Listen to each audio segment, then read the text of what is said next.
So there I was, watching my favourite South African movie while reading about cocaine sharks, reminiscing about my experience with the Kobania Superphantom. And I had this thought: I'm half Polish, which is Polish enough to love Hungarians, except this one kurwa called Orban. So here we are, Hungarian tanks video. Also, just a little fun fact: the U.S. Army cavalry was started by a Pole and a Hungarian. Usually, when we think of Eastern European tanks, it's mostly Russian or something Czech, maybe something Ukrainian. Some people really like Romanian tanks, but that's a topic for another video. So, here's the story of Hungarian tanks. Like many nations' armor, this starts with going shopping abroad. And well, Hungary bought a bunch of tanks from Italy mostly, because they wanted that designer Gucci stuff, and it was mostly just the tankettes. And the tankette was a pretty decent idea for the time, which a lot of people put a lot of effort in and a lot of thought into.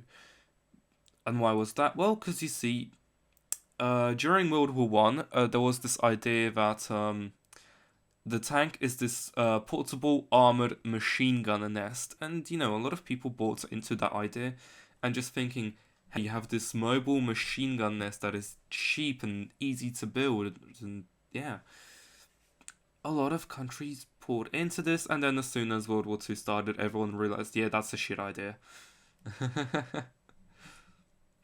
So the Hungarian army, they tried to they wanted to buy a lot of armored cars, and so they basically bought two armored cars from Britain. They bought a Crossley 1929 and a Vickers 1929 armored car, and they called them the 29M Crossley and the 29M Vickers in Hungarian service, and they were just used for training most of the time up to 1930.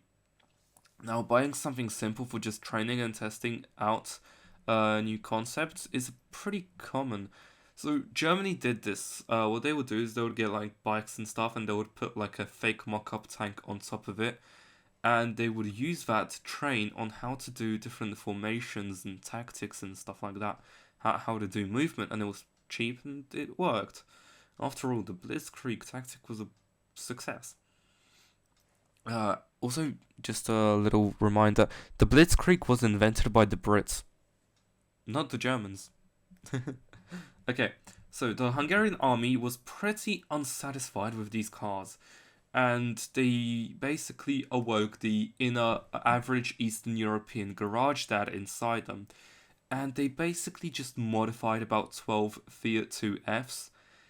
And after fiddling with that, they thought, you know what, I'm just gonna get my shit together, and that's how they ended up designing the Chaba.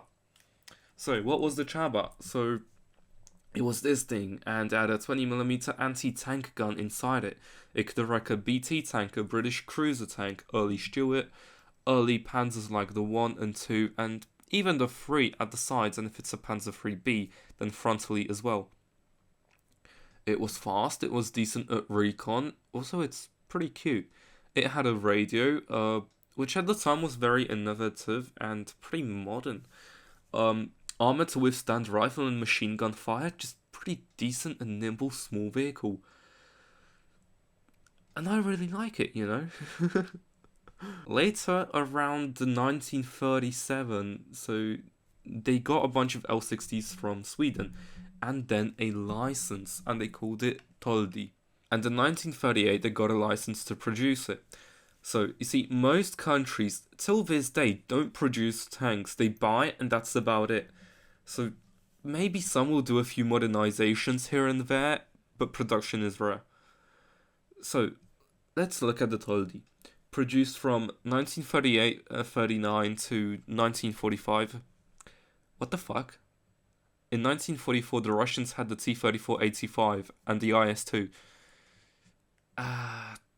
This ain't gonna do much against the T-34-76 and KV-1. But okay. The first LD-1 had a 20mm anti-tank rifle in it, capable of destroying most light tanks, just like BT series, early cruisers, Panzer 1, just like the Chaba. And for the first stages of World War II, this was fine, better than a Panzer II. Well, but not better than a Panzer III. Why? Well, because the armor and crew layout. The armor was 13mm all around, everywhere. It could stop some early anti-tank rifles, but as soon as an anti-tank gun was involved, well, it's screwed. The crew, well, there was a commander, gunner, driver, and it was very cramped for them, unlike a Panzer III, which was pretty ergonomically nice. Now, the ergonomics weren't as bad as a T-34, and they put a 160 horsepower L8V German engine into it. Decent engine for a light tank, and it could go at the speed of 50 kilometers for about 200 kilometers. And when it came to the suspension, the original Swedish ones didn't provide a gentle ride, so the Toldi 2, they improved it. Better quality and smoother ride. So now the Toldi 2, these were extremely reliable for what they were. For the time, although compared to other tanks that were around it. So, a Toldi 2 would get a factory repair every 600 to 800 kilometers. It would get new escape hatches for better survivability, slightly modified turret for better ergonomics, and also to fit the new gun and radio in there. They increased the armor at the front, making it 35mm, also a 40mm anti-tank gun. So, now you got something reliable, mobile, with a decent anti-tank gun at the time. However, against something like a T-34, well, it's not gonna do much. Although the 40mm could potentially crack a T-34. As you see, the armor of the T-34 wasn't good against multiple hits. It would very often crack, or under getting shot by HVAP rounds, it would crack.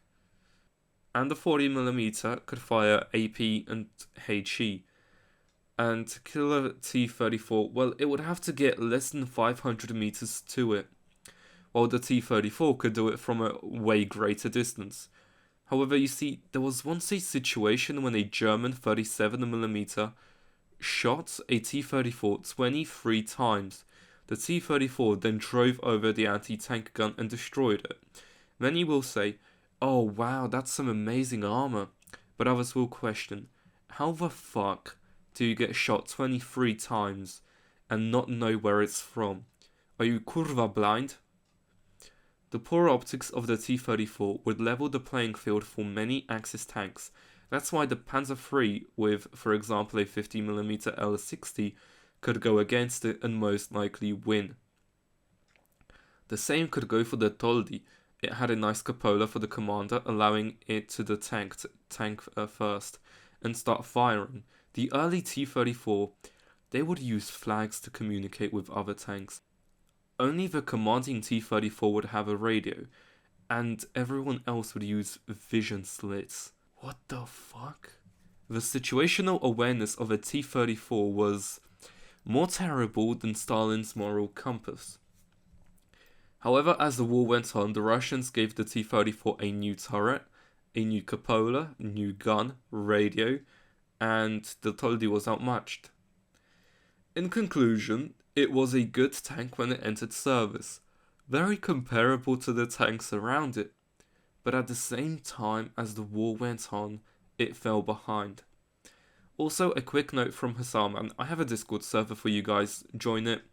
There's the link, I'll leave one in the description as well. In there we can talk, we can join VC, and when I'm on, we might even play some games if you wanna.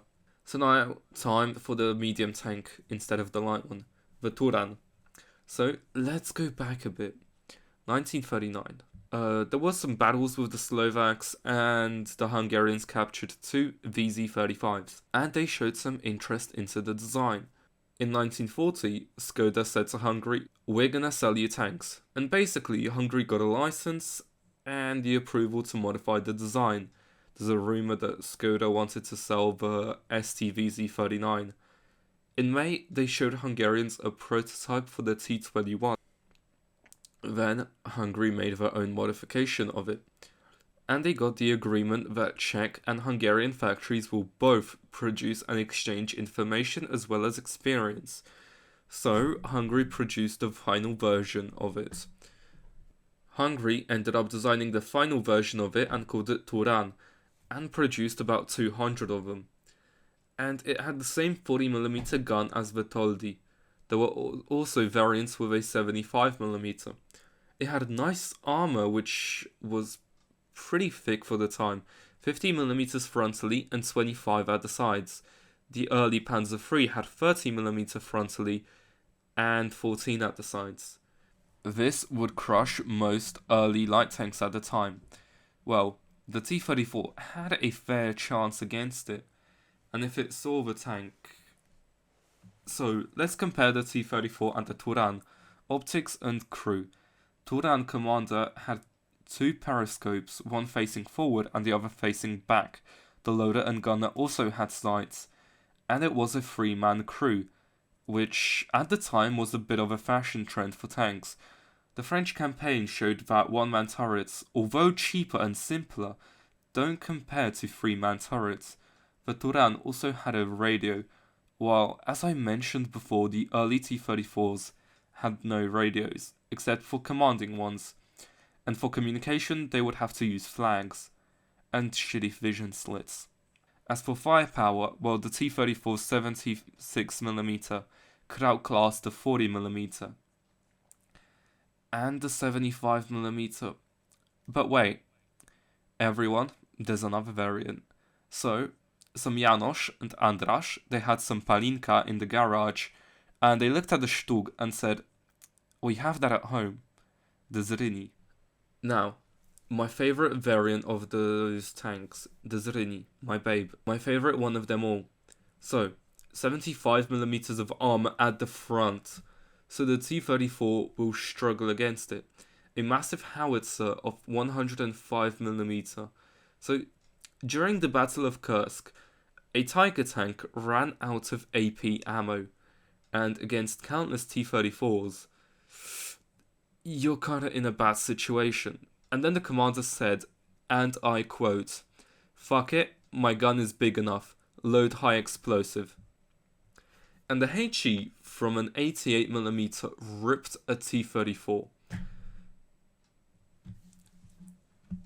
And let's be honest, basic math here, 105mm, it is hella big, so no doubts about it.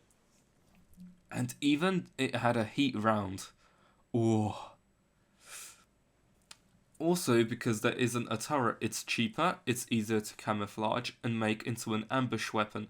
It has a small profile, which is harder to hit. So, now let's discuss the mobility. It weighed about 18 tons, and the Zryni was about 22 tons, powered by a 260 horsepower engine. What's the point of an engine if you don't get to the speed in the first place? And the transmission was really nice. It could get you to 40 kilometers an hour forward and in reverse. Most tanks at the time didn't even dream of going over 30 in reverse. Now, the best Turan of them all, the Turan 3, the long schlong version, the Turan after blue pills. So, this 75mm was capable of destroying any T-34 with no issue, and you don't need to cope about better visibility and other things like radios, because, let's be honest, I was coping a bit. And this could easily wreck a KV-1, and however, in the later parts of the war, the Russians would replace the KV-1 with the IS series. Something they can't replace today. They went from using T-72, T-80 and T-90 to having to use the T-55 and T-62. But okay, back to the Turan. So the 75mm could easily take on most threats like Su-85, Su-122, Su-152 and T-34. And it had a good HE round against infantry and anti-tank gun crews. The amazing transmission I mentioned earlier, and there was also add-on armor against Soviet anti-tank rifles like PTRS and PTRD. Just like German Schutzen, those would basically slow down or mess up the trajectory of the round. Pretty simple, cheap and lightweight. Today, Hungary is the first nation to accept the Puma into service. I will make a video on that later, as I believe it would suit a different video topic better. So, Hungary is one of those nations that can design and manufacture its own vehicles and field them en masse. However, because of foreign influence and small population and small industry, it hasn't done too much or had a large influence on the world of tanks design.